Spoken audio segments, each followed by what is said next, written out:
Welcome to my channel.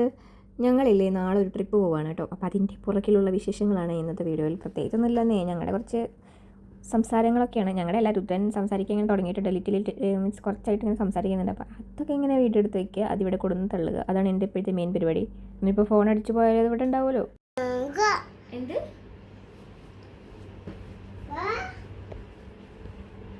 മായാവിയുടെ കഥ പറയാണ്. എന്താ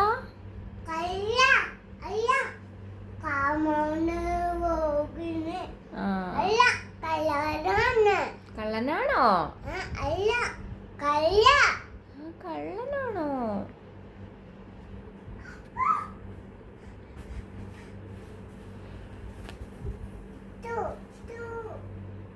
അത് തരാൻ പറ്റില്ല.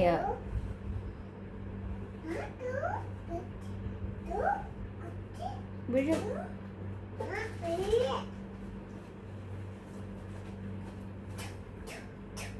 അയ്യോ, കള്ളനെ വെടിവെക്കാന്നോ?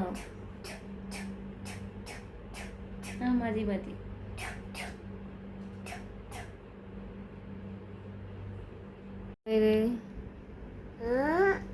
ആരാ? ആരുടെ കാറ്റാ പോയേ? ആരുടെ കാറ്റാ പോയേ? കാട്ടുപൂച്ചയോ? ഇങ്ങോട്ട് നോക്കൂ. കള്ളനാണോ? നോക്കണ്ടേ?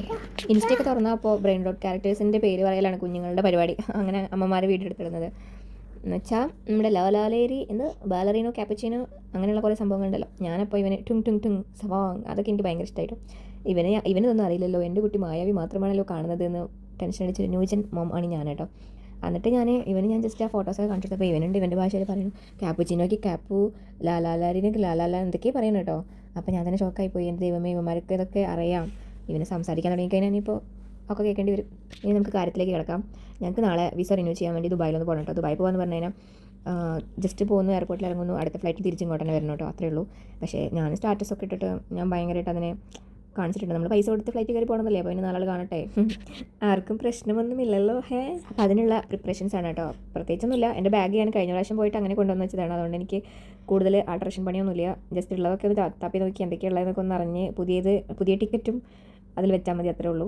അപ്പോൾ ഞാനതൊക്കെ നോക്കായിരുന്നു. പാസ്പോർട്ടും കാര്യങ്ങളൊക്കെ ഇല്ലേന്നൊക്കെ നോക്കി. അവൻ്റെ ഒരു ജോഡി ഡ്രസ്സും ഡയപ്പറും പിന്നെ ടിഷ്യൂ അങ്ങനെയുള്ള സാധനങ്ങളൊക്കെ വെച്ച് കുറച്ച് ടോയ്സ് പിന്നെ സ്നാക്സ് അങ്ങനെയുള്ള ഐറ്റംസൊക്കെ അതിൽ വെക്കണം. അങ്ങനത്തെ പരിപാടികളൊക്കെ ആയിട്ട് നോക്കി നടക്കുമായിരുന്നു.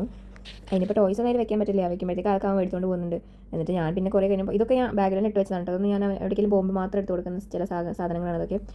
അങ്ങനെ എല്ലാം ഒന്നും ഞാൻ കൊടുക്കാറില്ല. അതിനിപ്പോൾ കുറച്ച് കളിച്ച് കഴിഞ്ഞാൽ ഞാനത് മാറ്റി വയ്ക്കും, ഒളിപ്പിച്ചേക്കും. എന്നിട്ട് കുറേ ദിവസം കഴിഞ്ഞിട്ട് എടുത്ത് കൊടുക്കണം. അപ്പോൾ അവൻ്റെ മുഖത്ത് ആ എക്സൈറ്റ്മെൻറ്റ് ഉണ്ടല്ലോ. അപ്പോൾ അത് കാണുമ്പോൾ ഭയങ്കര രസമാണ്. പിന്നെ എന്താ വെച്ച് കഴിഞ്ഞാൽ ഇവർക്ക് മടുക്കും. കുറേ കണ്ടുകഴിഞ്ഞാൽ നമുക്കും അങ്ങനെ തന്നെയല്ലേ, മടുക്കില്ല. അപ്പോൾ പിന്നെ ഞാൻ ആ മടുപ്പില്ലാതിരിക്കാൻ കുറേ സാധനങ്ങൾ മാറ്റി വയ്ക്കും. എന്നിട്ട് പഴയ സാധനങ്ങൾ ഒഴിവാക്കിയിട്ട് പുതിയ സാധനമായിട്ട് എന്ത് കൊടുക്കും. അപ്പോൾ ഞാൻ ബാഗിലിട്ടിട്ട് ഇവനിത് സർപ്രൈസ് ആയിട്ട് കണ്ട സമയത്ത് അവൻ്റെ മേടിച്ചുകൊണ്ട് പോയി. പിന്നെ ഞാൻ കുറേ കഴിഞ്ഞിട്ട് ഞാൻ വേറെ കുറേ സാധനങ്ങൾ ഒരു കവറിൽ കെട്ടിയെടുത്ത് വെച്ച്. ഇത് അവൻ്റെ കുഞ്ഞി സോക്സ് ആണ് കേട്ടോ. ഇപ്പോഴും കുഞ്ഞിക്കാലം തന്നെയാണ്, പക്ഷേ ഇതിനേക്കാളും ചെറുതാകുമ്പോഴത്തെ സോക്സ് ആണ് അത് കേട്ടോ. അപ്പോൾ ഞാനതിനെ നോക്കിയപ്പോൾ ഭയങ്കരമായിട്ട് എന്തോ നൊസ്റ്റടിച്ച്, കുഞ്ഞി ഇതൊക്കെ ചെറുതായിട്ട് വലുതാവാൻ തുടങ്ങിയല്ലോ എന്നൊക്കെ. നല്ല രസമല്ലേ. ഇതും കുറച്ച് ടോയ്സൊക്കെ കൊടുന്നൊരു കവറിലാക്കിയിട്ട് ഞാൻ എടുത്ത് വെച്ചു കേട്ടോ. പിന്നെ ഇവന് സ്റ്റിക്കേഴ്സ് ഭയങ്കര ഇഷ്ടമാണ്. അപ്പോൾ ഞാനൊരു ഷീറ്റ് സ്റ്റിക്കർ മേടിച്ചിട്ട് ഞാനത് അറഞ്ചം വെട്ടി നുറുക്കിയിട്ട് ഓരോ ചെറിയ പീസസ് ആക്കിയിട്ട് ഞാൻ ബാഗിൽ ഇങ്ങനെ വെച്ചിട്ടുണ്ടായിരുന്നു കേട്ടോ. അപ്പോൾ ഇങ്ങനെ എവിടെയെങ്കിലൊക്കെ നിൽക്കുകയാണെന്ന് വെച്ചാൽ ഇനിയിപ്പോൾ ക്യൂലൊക്കെ നിൽക്കുകയാണെന്ന് വെച്ചാൽ അവനത് കൊടുത്തു കഴിഞ്ഞാൽ അവൻ അവിടെ എവിടെയെങ്കിലും ഒട്ടിച്ചോളും. ഇനി ആരുടെയെങ്കിലും മേല് കൊണ്ട് ഒട്ടിച്ചോളും.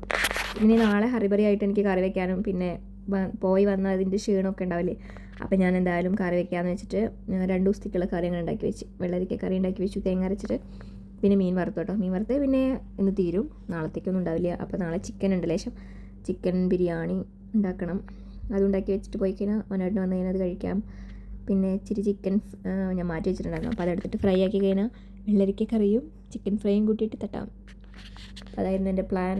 പിന്നെ ഞാനൊന്ന് നെയിൽ പോളിഷൊക്കെ ഇട്ടിട്ട് ഒന്ന് ഒത്തിരി വൃത്തിമേനൊക്കെ ആവാൻ വിചാരിച്ചു. തലയൊക്കെ നനച്ചൊന്ന് കുളിച്ചിട്ടോ. തല കുളിച്ച് മുടി ഉണക്കി വെച്ച് കഴിഞ്ഞാൽ പിന്നെ അത് നോക്കണ്ടല്ലോ, അങ്ങോട്ടും തിരിയേണ്ട ആവശ്യമില്ലാത്തത് കാരണം ഞാൻ അതും ചെയ്ത് പിന്നെ കുറച്ച് നെയിൽ പോളിഷൊക്കെ അടിക്കാമെന്ന് വിചാരിച്ചു. അങ്ങനെ ഞാൻ നെയിൽ പോളിഷ് തുറന്നതും അതിൻ്റെ മണമടിച്ച് അവൻ തൈര് കൊടുത്തിറക്കായിരുന്നു കേട്ടോ. ഐസ്ക്രീം എന്ന് പറഞ്ഞ് ഞാൻ തൈരാണല്ലോ കൊടുക്കാറ്. അപ്പോൾ ഞാനത് കൊടുത്തിറക്കുന്നു. ആ കഴിക്കുന്നിടത്തുനിന്ന് അതൊക്കെ മേലിൽ കൂടെയൊക്കെ തേച്ചിട്ട് എൻ്റെ അടുത്ത് വന്ന് മടി കയറി ഇരുന്ന് അമ്മേ കൈ എന്നൊക്കെ പറഞ്ഞു വന്ന് നല്ല ഇടിച്ച് കാല് ഇതൊക്കെ എന്താണ്? നീ ഐസ്ക്രീം ഒക്കെ നിന്റെ മേൽ വെച്ചിട്ടാണോ വന്നേ? നോ നോ, അമ്മ അമ്മ കാലിൽ മാത്രം ഇട്ടത് കേട്ടോ, അതാകുമ്പോ ആൾക്കാർ കാണില്ലേ. Yes, hi hi. ഇത്രയും ക്ഷമ നിങ്ങളുടെ പെൺകുട്ടികളിലും കൂടി ഉണ്ടാവില്ല. കാണിച്ചെടുത്തേ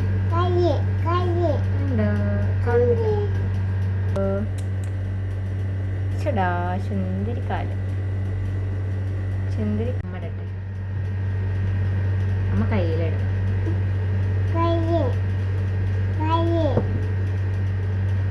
കാലിൽ മാത്രം ഇട്ട് കൊടുത്തെങ്കിൽ പിന്നെ ഷൂ ഇടുമ്പോൾ പിന്നെ ആരും കാണില്ലല്ലോ എന്നുള്ളൊരു പ്രതീക്ഷയിലായിരുന്നു ഞാൻ. പക്ഷേ അവനെ കയ്യിലും വേണമെന്ന് പറഞ്ഞ് കയ്യിലും ലാസ്റ്റ് ഇട്ട് കൊടുക്കേണ്ടി വന്നു. പിന്നെ ഞാൻ വല്ലാണ്ട് അവനെ കരയിപ്പിക്കേണ്ട, വാശി പിടിപ്പിക്കേണ്ട, അതിനിപ്പോൾ ഇങ്ങനെ പോകണതൊക്കെ അല്ലേ. അപ്പോൾ ഇനി എൻ്റെ അടുത്തൊരു ദേഷ്യമൊന്നും വേണ്ട, നല്ല മൂടായിട്ട് ഇരിക്കട്ടെ എന്ന് വെച്ചിട്ട് ഞാൻ പിന്നെ പറഞ്ഞത് കേട്ടു. പ്രാവശ്യം പോയപ്പോൾ ഞങ്ങൾക്കൊരു ഫ്രണ്ടിനെ കിട്ടിയായിരുന്നു കേട്ടോ. ഒരു കുട്ടിയും ഒരമ്മ ഉണ്ടായിരുന്നു. അപ്പോൾ അവർ ഞങ്ങൾ നല്ല കമ്പനിയായി. അത് കാരണം ഇവർക്കും ബോറടിച്ചിട്ടുണ്ടായിരുന്നില്ല, ഞങ്ങൾക്കും ബോറടിച്ചിട്ടുണ്ടായിരുന്നില്ല. ഇപ്രാവശ്യം പിന്നെ ആരും ഞങ്ങൾക്ക് കിട്ടിയിട്ടില്ല. അത് കാരണം പക്ഷേ എനിക്ക് ടെൻഷനൊന്നുമില്ല കേട്ടോ. കഴിഞ്ഞ പ്രാവശ്യം പോകുമ്പോൾ എനിക്ക് ഭയങ്കര ടെൻഷനായിരുന്നു. കാരണം ആദ്യമായിട്ട് പോവുകയാണ്, എന്താ ഇതൊന്നും അറിയില്ല. ഇതിപ്പോൾ ഒരു വട്ടം പോയത് കാരണം എനിക്ക് വലിയ പ്രശ്നമൊന്നുമില്ല. പിന്നെ ഇവനെ മാനേജ് ചെയ്ത് ഇവനെ കൊണ്ട് വലിയ പ്രശ്നമൊന്നും ഉണ്ടാവില്ല കേട്ടോ. ഇവന് കുറച്ചിങ്ങനെ എന്തെങ്കിലും പറക്കാനുള്ള സാധനങ്ങൾ എന്തെങ്കിലും കൊടുത്തതിന് അവൻ അവിടെ ഇരുന്നോളും. അവൻ കുറച്ച് നേരമൊക്കെ അവിടെ ഇരിക്കും. പിന്നെ ആൾക്ക് വിശക്കുമ്പോൾ ഭക്ഷണം കൊടുക്കുക, ഉറക്കം വന്നാൽ ഉറങ്ങുക, അതൊക്കെ തന്നെയാണ് ആൾക്ക്. അവൻ്റെ കൂടെ ഇങ്ങനെ ഇരുന്നാൽ മതി. നമ്മൾ വേറെ പണികളും കാര്യങ്ങളും ചെയ്യാതെ അവൻ്റെ കൂടെ ഇങ്ങനെ ഇരുന്ന് കഴിഞ്ഞാൽ അവൻ ഓക്കെയാണ്. അതായത് എനിക്ക് അങ്ങനെ ടെൻഷനും കാര്യങ്ങളൊന്നും ഉണ്ടായിരുന്നില്ല. പിന്നെ ഞാൻ മാക്സിമം എന്തൊക്കെ എൻ്റെ ബാഗിൽ കൊണ്ടുപോകാൻ പറ്റും അതൊക്കെ കൊണ്ടുപോയിട്ടുണ്ടായിരുന്നു കേട്ടോ. അങ്ങനെ ഞാൻ നെയിൽ പോളിഷ് കിട്ടും കേട്ടോ. എനിക്ക് ഇതിൻ്റെ സ്മെല്ലൊക്കെ കേൾക്കുമ്പോൾ നക്കി നോക്കാൻ തോന്നും. പെട്രോളിൻ്റെ, പെയിൻറ്റിൻ്റെ, ഫെവിക്കോളിൻ്റെ അങ്ങനെയൊക്കെ കുറേ പേര് ഞാൻ പറയണത് കേട്ടിട്ടുണ്ട് കേട്ടോ. അങ്ങനെ അതിൻ്റെ സ്മെല്ലടിച്ച് കഴിഞ്ഞാൽ നമുക്ക് തിന്നാൻ തോന്നുന്നു. അപ്പോൾ ഇന്നിപ്പോൾ ഇത്രയൊക്കെ തന്നെ ഉള്ളൂ. അപ്പോൾ നിങ്ങൾ ദുബായി പോയി വന്നിട്ടുള്ള വീഡിയോ ഞാൻ ഇടാം കേട്ടോ. അപ്പോൾ അടുത്ത വീഡിയോ കാണുന്നവരേക്ക് എല്ലാവർക്കും ടാറ്റാ ബൈ ബൈ.